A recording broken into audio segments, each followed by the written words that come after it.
Hello everyone and welcome back to my channel, the RAINN HD, for the third and last part of a conversation with Melissa Pintor Carnagey on how to empower children to navigate the risk of child sexual abuse offline.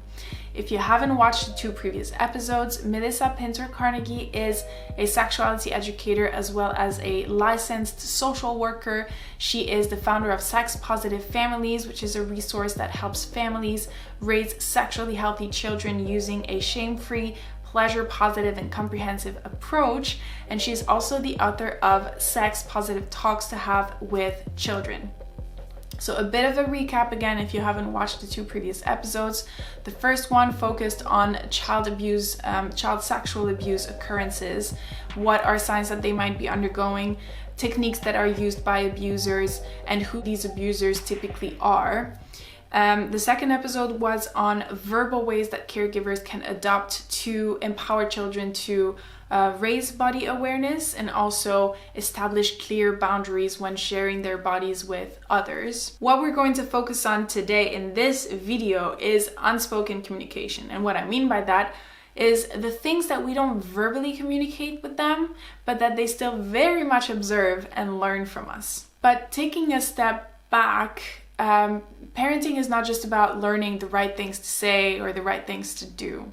It is a lot more complex and personal than that. And so Melissa suggested to start by taking a moment and sit with the feelings that we're carrying into parenting, maybe oftentimes unconsciously. We bring our past, our triggers, our traumas, our perceptions, our values, we bring all of that into parenting.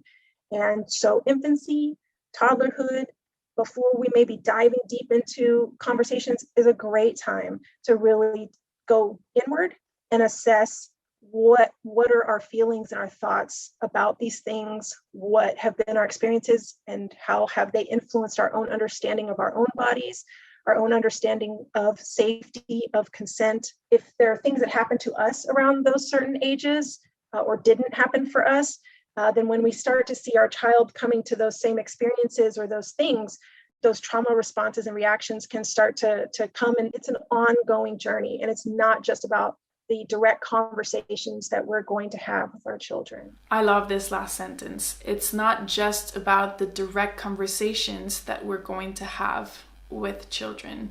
And indeed, communication is most appropriate when children reach the age and the ability to verbalize their experience and to process verbal communication. So what ways do caregivers or children have to protect their body autonomy until then? We are advocates. And so we also need to find and maintain our own voice too, on behalf of our young people, especially when they're younger and more vulnerable. So that means speaking up to these other people that may be in our young person's life who may feel entitled to touch or play with our young person. And if we're noticing that there's an exchange that's happening that didn't involve consent, or that isn't being respectful of our young person's boundaries and comfort and autonomy, we have to find our voice and we have to practice that speaking up, which can be challenging because, again, many of us may have grown up underneath in that inequitable power dynamic, underneath these same people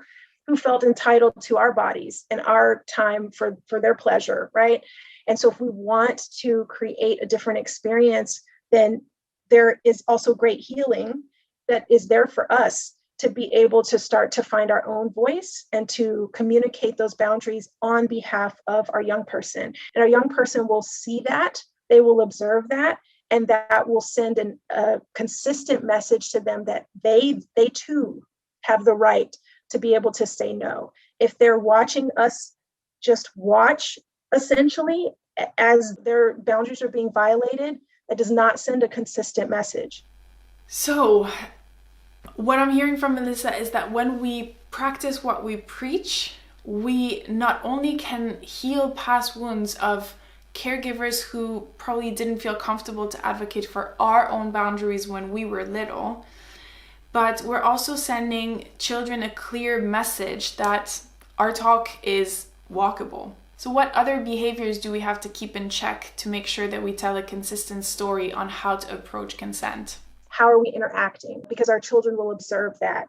So if we have norms within our own way of interacting with people that actually are consent violating, or that aren't respectful of people's bodily autonomy, they will observe that. And it's important for us to just take stock and really be honest with ourselves. Are we being congruent with the messages that we're communicating with both our verbal and nonverbal? A young person is empowered in any situation, even when it's with their own parent, to say no thank you, or stop, or I don't like that. And it becomes our job as primary caregivers to show them what respecting their no and their boundaries looks like.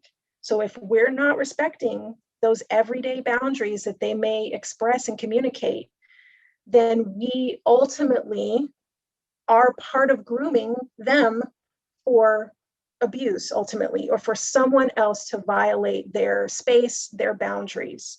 So there's every day, there are those opportunities. Another everyday scenario that comes up that people can practice is around food, and mealtime situations. When a child is saying, I don't like that, I don't want that, or I'm done, or I'm full, how are we responding? Are we ignoring that, their own body cues?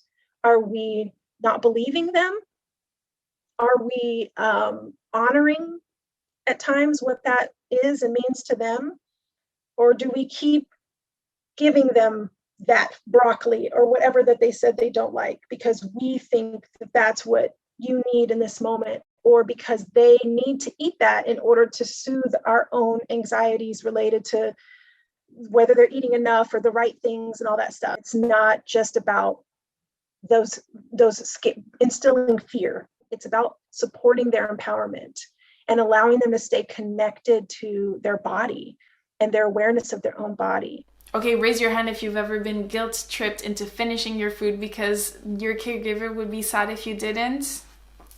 Yes. And I mean, this sounds harmful on many levels, but I didn't really grasp the depth of how harmful this was until I heard Melissa say this. All of this translates to what these experiences can look like in our adult lives when it comes to interpersonal dynamics, pleasure, whether we are performing at any given time for other people's safety or comfort or joy, or whether we're having the opportunity from an early age to be able to prioritize what safety and comfort and pleasure feels like to us, and to know that that should always be respected in relationships. And it all starts at home.